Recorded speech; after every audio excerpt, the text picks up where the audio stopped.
Saludos. Hoy vamos a meternos de lleno en algo que, mira, es crucial, no solo para los que estudian ciencias sociales, investigación, acción participativa, eso que llaman IAP, o educación popular, ¿Cierto? sino para la vida, ¿verdad? Nuestra forma de interactuar con los demás. Exactamente. Queremos explorar cómo esto pega sobre todo a quienes quieren ser, pues, agentes de cambio. Pienso en los estudiantes de programas como CISO y NAS allá en la UPR de Humacao, que buscan trabajar con la gente, promover una democracia más real, más participativa. Ajá. Pero aquí viene la pregunta fuerte. ¿Qué pasa si esas herramientas básicas, las de relacionarnos, están como que oxidadas? ¿Cómo juegan ahí nuestras actitudes, nuestros comportamientos de todos los días en el éxito de esa misión tan grande? Ok, vamos a entrarle a eso. Precisamente. Es que la conversación de hoy va justo a eso.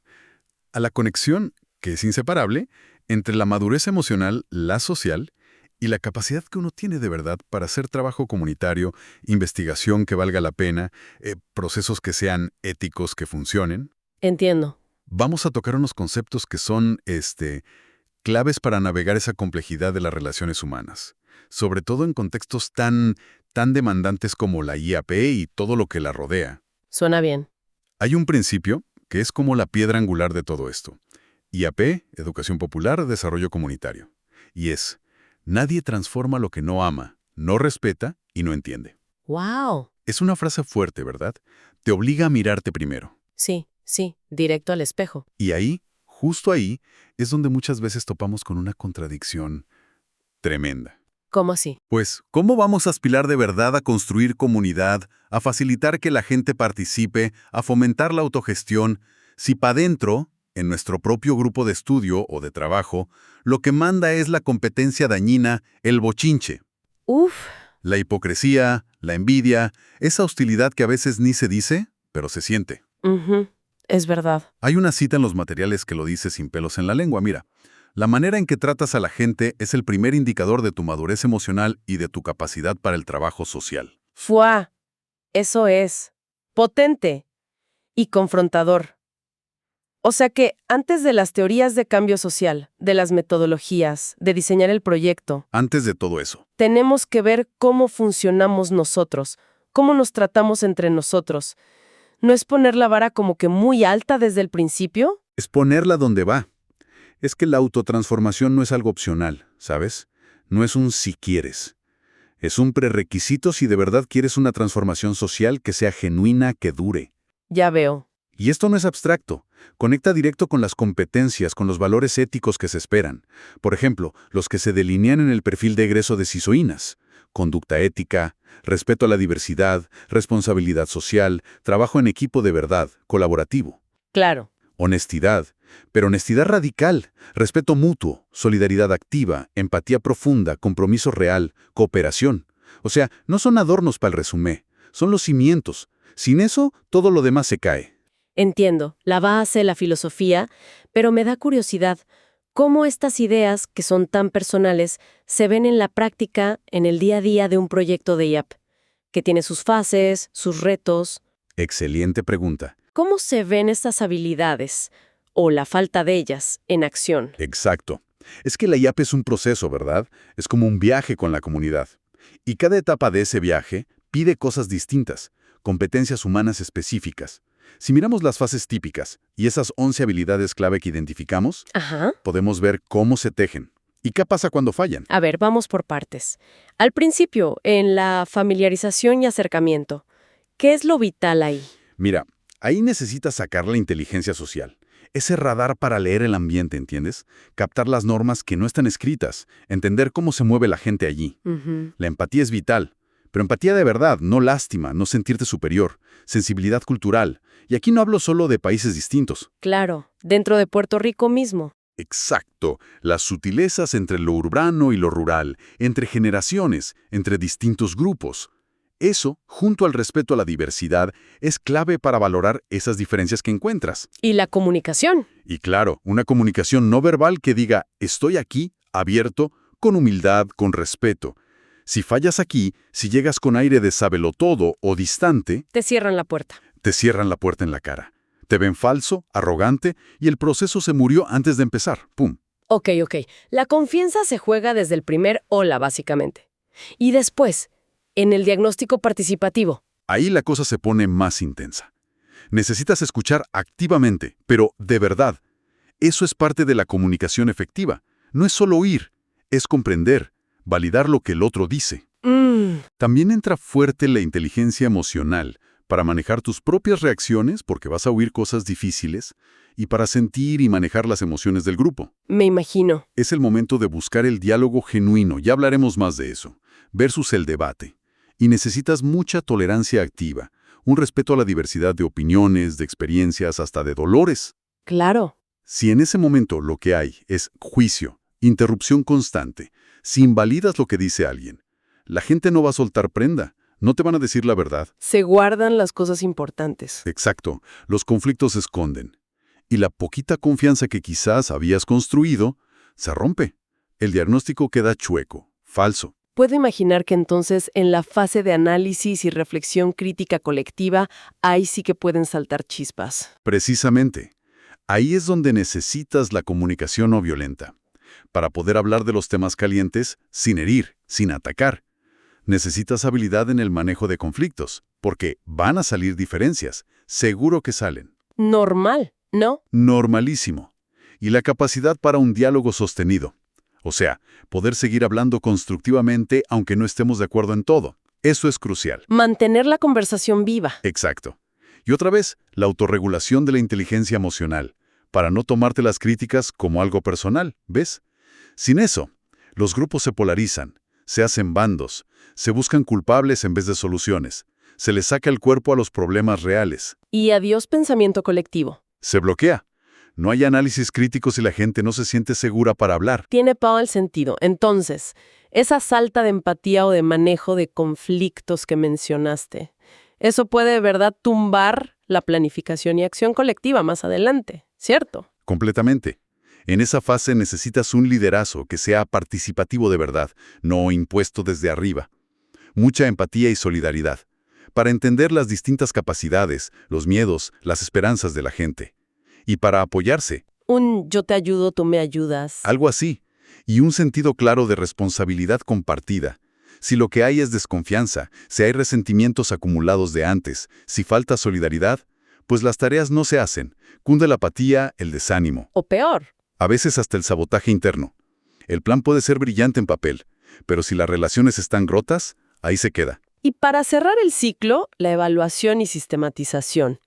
Suena más técnico, pero me imagino que también tiene su carga emocional. Muchísima. Requiere una honestidad brutal. Contigo mismo y con el grupo. Capacidad de autocrítica real, sin excusas baratas. Dejar el ego fuera. Exacto. Humildad, que es parte esencial de la inteligencia emocional, para reconocer, mira, aquí metimos la pata. Reconocer limitaciones y aprender de eso. Y una apertura real al aprendizaje colectivo. ¿Y si no? Si en esa fase domina el ego, el miedo a quedar mal, la necesidad de mostrar resultados perfectos, se maquillan los datos, se esconden los fracasos. Y lo más triste, se pierde el aprendizaje profundo que te da la experiencia. Y repites los mismos errores después. Justo eso. Y eso, en nuestro campo, es antiético. Queda clarísimo cómo estas habilidades son como el hilo que cose todo el proceso. Pero vamos a profundizar un poco más en algunos conceptos. ¿Cómo se ven en el día a día, aquí en Puerto Rico, fuera del contexto formal de la IEP? Claro que sí. Empecemos con inteligencia emocional, IE, e inteligencia social, IS. Para decirlo corto, es esa capacidad de cachar, entender y manejar nuestras emociones y las de los demás. No es ser frío, es ser consciente y diestro con ese mundo emocional. Ok. ¿Y la social? La IS es como el radar social. La habilidad de pescar las corrientes subterráneas en un grupo, entender las normas no escritas, leer el lenguaje corporal, las dinámicas de poder que siempre existen. Dame un ejemplo cotidiano. Piensa en una reunión de panas o de un grupo de estudio. Alguien tira un comentario medio puyú, ¿sabes? Con sarcasmo. Otro le contesta con una pedrada. Quizás algunos se ríen, pero incómodos. Ajá, pasa mucho. Nadie dice, epa, suave. Ese ambiente, aunque parezca normal aquí, genera tensión, desconfianza. La IE ahí sería darte cuenta. uy, eso me molestó o eso puso tenso el ambiente. Y quizás usar la comunicación no violenta para decir algo. La IE te ayudaría a entender por qué pasó eso, qué buscaba esa persona con ese comentario. Oye, y mencionaste ejemplos culturales. Ted Lasso, Encanto, Bad Bunny. ¿Cómo conectan? Son ejemplos que la gente conoce, ¿verdad? Y muestran estas inteligencias en acción. Ted Lasso, con su bigote y su optimismo, es un maestro de escuchar, de la empatía, de admitir metí la pata. Pura IE.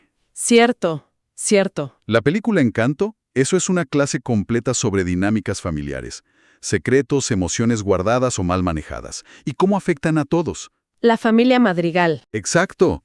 Y sí, hasta en el reggaetón. Cuando Bad Bunny dice, tú no eres bebecita, tú eres bebesota. Más allá del jangueo, ¿qué hay ahí? Un reconocimiento, una validación de la fortaleza de la otra persona. Eso puede ser un reflejo de entender y conectar con la emoción ajena, ¿ves? Manejar esas emociones y conectar es clave. Interesante verlo así. Hablemos de sensibilidad cultural y respeto a la diversidad, pero aquí mismo, dentro de Puerto Rico. A veces nos creemos muy iguales, pero... Para nada. La diversidad aquí adentro es enorme. Piensa en las diferencias de vida y a veces hasta de códigos entre alguien de un residencial público y alguien de una urbanización con control de acceso. Entre quien se identifica con la bomba y quien vive el trap. Las realidades distintas del estudiante a tiempo completo y el que tiene que guisársela para estudiar y comer. Las identidades raciales. Las complejidades de las identidades raciales, que todavía nos cuesta un mundo hablar de eso. O las diferencias regionales. No es lo mismo ser de San Juan, de Ponce, de Maya, de Utuado o de Loíza. Son mundos. Totalmente. Ser sensible culturalmente es reconocer toda esa riqueza, sin caer en el chiste fácil, en el prejuicio, en la generalización ignorante. Como burlarse del acento. Exacto. Burlarse del acento, de la ropa, de las costumbres de alguien de otro pueblo o barrio. Eso no te hace más cool ni más listo. Te hace ver ignorante y falto de respeto básico. Y choca de frente con ese valor esencial, respeto a la diversidad de la experiencia humana. Fundamental para cualquier trabajo social serio. De acuerdo, de acuerdo. Pasemos a la comunicación. Mencionaste 3. Efectiva, no verbal y no violenta. Sí, comunicación efectiva no es hablar mucho. Es ser claro, preciso. Y sobre todo, escuchar para entender, no para contestar rápido. Eso cuesta. Cuesta un montón.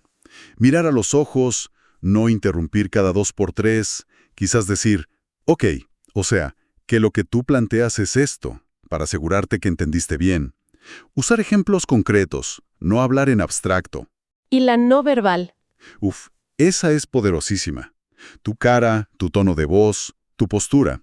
Si te cruzas de brazos, si miras el celular mientras te hablan, todo eso manda mensajes. El famoso eye roll. Ese mismo. Ese gesto tan común de virar los ojos. Anula cualquier palabra bonita que estés diciendo. El cuerpo no miente, créeme. ¿Y la comunicación no violenta, CNV, suena un poco, no sé, idealista? ¿Funciona de verdad? Puede sonar así, pero es súper práctica. Se basa en la idea de Marshall Rosenberg de que la violencia, verbal o física, muchas veces es como una expresión trágica de necesidades que no están cubiertas. Interesante. La CNV propone 4 pasos, como una estructura. 1. Observar la situación concreta sin juzgar. Por ejemplo, cuando veo los platos sucios en el fregadero, en vez de «siempre dejas todo tirado, qué irresponsable». 2. Identificar y expresar tu sentimiento. Me siento frustrada, en vez de echar culpas. 3. Conectar con la necesidad profunda que no se está cumpliendo, porque necesito orden y colaboración en el espacio que compartimos.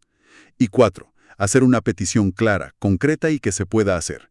¿Estarías dispuesto a fregar tus platos después de usarlos o antes de acostarte? Cambia totalmente el enfoque. Totalmente. Mueve el juego de la culpa y el ataque hacia la conexión y buscar soluciones juntos. No es fácil, ¿eh? Requiere práctica, pero es transformador. Veo la diferencia. Y mencionaste también diálogo versus debate. ¿Cuál es la clave ahí? La intención. En un debate tú buscas ganar, tener la razón, demostrar que tu argumento es mejor. Competir. Exacto. Interrumpes, atacas los puntos débiles del otro, defiendes tu posición a capa y espada. El foco eres tú, el yo.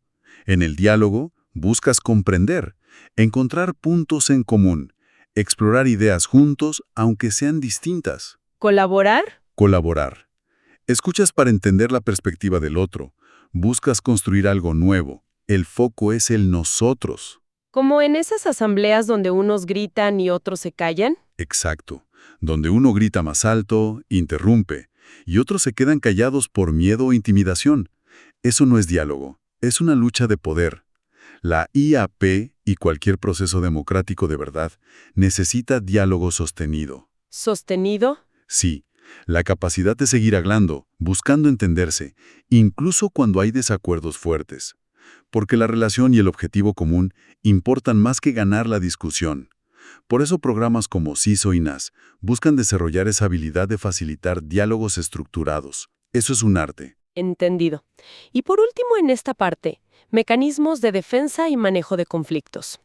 ¿Cómo nos saboteamos ahí? De mil maneras. Todos usamos mecanismos de defensa, ¿sabes? Negar un problema. Eso no es conmigo. Proyectar nuestras fallas en otros. Ella es la desorganizada, no yo. Racionalizar, buscar excusas. Lo hice porque no me quedó de otra. Evadir la conversación difícil. Son para proteger el ego, ¿no? Sí, pero si se vuelven automáticos, nos ciegan. Nos impiden aprender. El clásico ¿y tú más? Cuando te señalan algo. Ese es perfecto. Ejemplo clásico de evasión y proyección. Te hacen una crítica constructiva y tú saltas con pero tú también lo hiciste aquella vez. ¿Y ahí? Pierdes la oportunidad. Pierdes la oportunidad de aprender, de crecer, de reparar la relación. Reconocer un error, decir, mira, tienes razón, metí la pata, eso no es debilidad, es responsabilidad, es madurez, y libera una tensión increíble. Abre la puerta al cambio. Y manejar conflictos. Manejar conflictos no es evitarlos, no es barrerlos debajo de la alfombra. Los conflictos son inevitables y hasta necesarios, en grupos diversos que buscan cambios.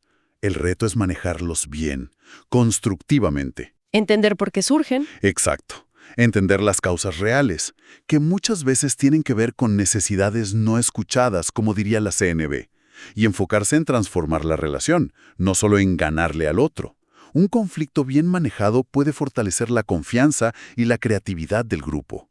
Por eso, desarrollar competencias en manejo y mediación de conflictos es otra área clave. Da claro que esto no son soft skills, como dicen por ahí. Son habilidades críticas, fundamentales.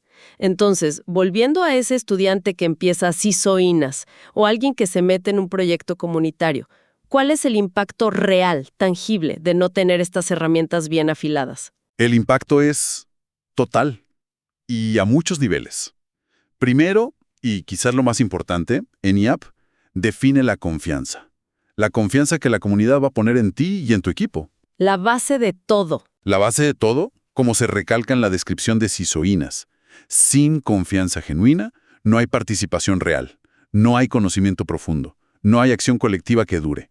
Te conviertes en alguien que viene a sacar información o a imponer su agenda. Y eso no es IAP. ¿Qué más? Segundo, afecta de lleno el trabajo en equipo con tus propios colegas. Los proyectos de IAP son maratones, no carreras cortas. Duran años a veces, como los de CISO INAS. Imagínate un ambiente interno lleno de bochinche, de tiraera, de competencia desleal, de falta de apoyo. Agotador. Drena la energía, mata la creatividad. Puede hacer que el proyecto se caiga, por más brillante que sea la idea original. ¿Y hacia afuera? Tercero, impacta tu capacidad de construir y mantener alianzas. Alianzas estratégicas con otras organizaciones, líderes comunitarios, agencias. ¿Quién va a querer colaborar a largo plazo con un grupo que se ve dividido, poco serio, donde sus miembros se tratan mal entre ellos?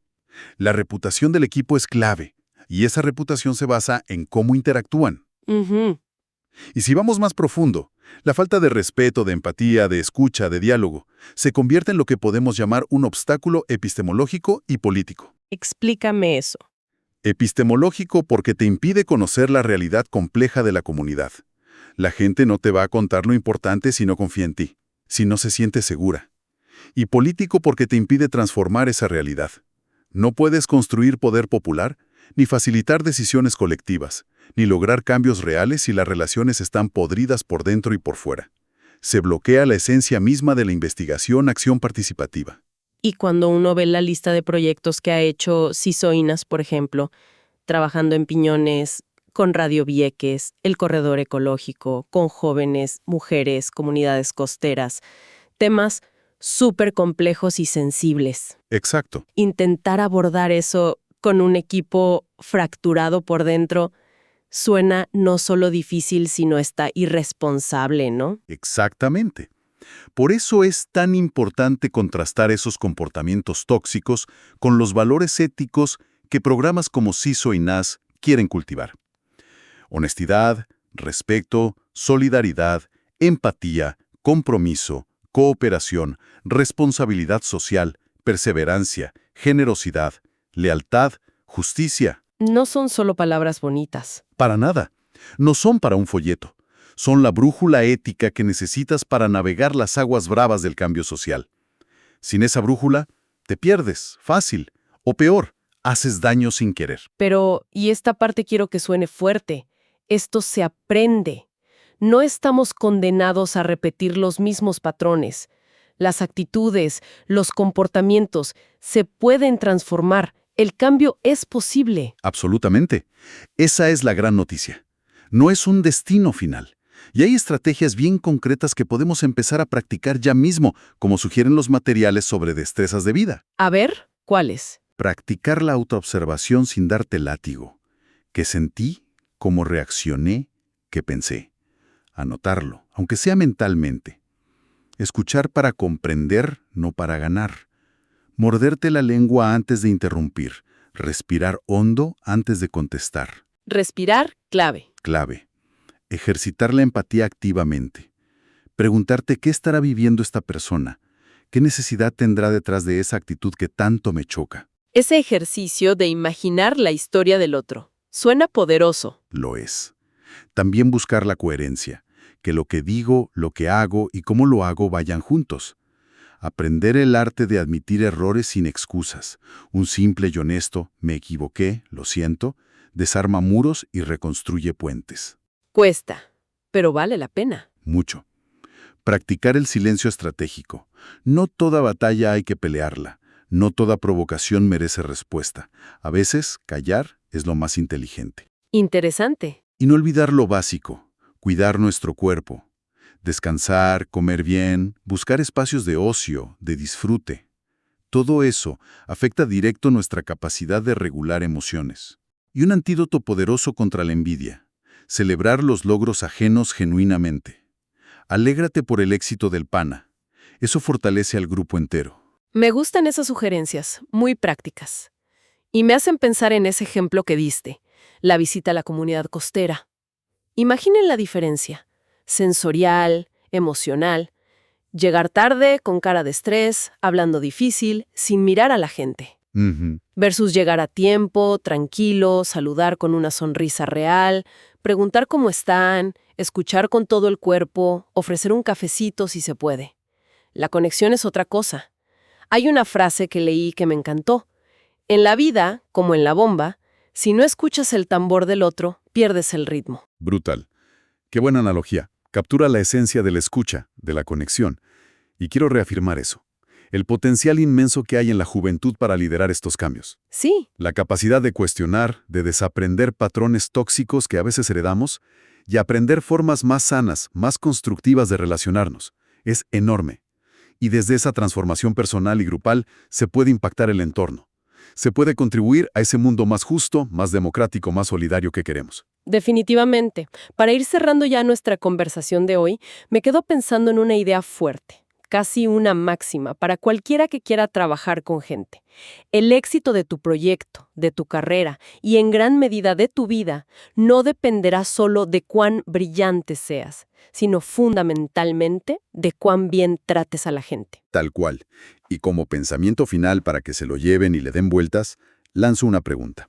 Considerando lo complejos que son los problemas sociales que busca abordar la IAP, desigualdad, exclusión, violencia, la crisis ambiental, como los que han enfrentado los proyectos de CISO y NAS, ¿de qué manera los conflictos internos no resueltos, esas dinámicas tóxicas dentro del equipo, podrían estar, sin darnos cuenta, reflejando o hasta reforzando las mismas dinámicas de poder y conflicto que intentamos transformar afuera? en la comunidad. Uf, para pensar profundo. Sí. Y antes de terminar, es importante reconocer que la idea, la iniciativa de enfocar esta conversación en la importancia crítica de estas destrezas interpersonales surge del trabajo y el compromiso de la doctora Viviana Cruz McDougall, del Instituto Transdisciplinario de Investigación Acción Social, el ITIAS, allá en la UPR de Humacao. Un reconocimiento muy merecido. Gracias por guiarnos hoy en esta exploración tan relevante. Esperamos que estas ideas inspiren no solo a pensar, sino a actuar diferente en cada interacción. ¡Hasta la próxima!